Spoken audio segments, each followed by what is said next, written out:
pick up a brand, make up a brand you want me to pitch to, Andrew. Oh, making it like make a pitch. Okay, let's make a pitch to Marine Layer.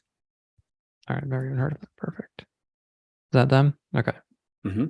So I go to Marine Layer and like, all right, who works there? All right, look, me. Well, is this the same company?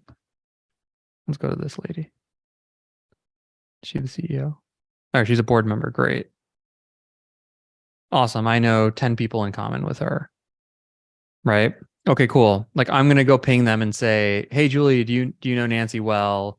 Like, we heard they're looking for agency services and wanted to connect with them. Or my team told me blah, blah, blah. We should talk to them.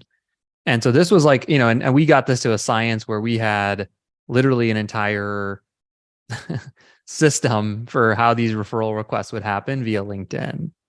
So what's the first message? What if they don't respond? What if they do respond? What if they don't want to make an intro? What if the client, like what's all the messaging you do inside of here?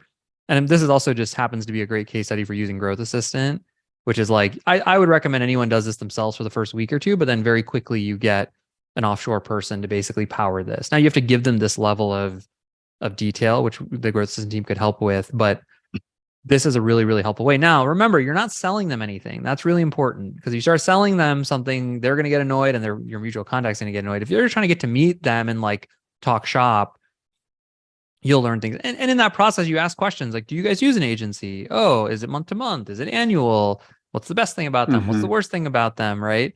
And in our CRM, I don't have Ampush's CRM anymore, but like, we would know everything. We'd know when the contract was coming up. We'd know, we'd know when to check in. We'd know the thing to ask about. We'd be monitoring their people. And if someone left in their organization, we'd say, ooh, that person left, like their VP of marketing left. Hey, they left. Shit. And usually the house is on fire at that point. But you're never going to beat Ampush if we already have met the person twice. They got a good intro to us. They've heard the story a little bit. And so anyway, that's kind of the way we would go about getting leads is this mutual system. And we never really found a better system. And there were other, more typical ways, but this sort of give me the name and I'm going to find a mutual and then I'm going to, see if I can find other examples of it. But we haven't like huge spreadsheets that are basically fully built out with who the person is, who the mutual is. Let me see if I can find another one.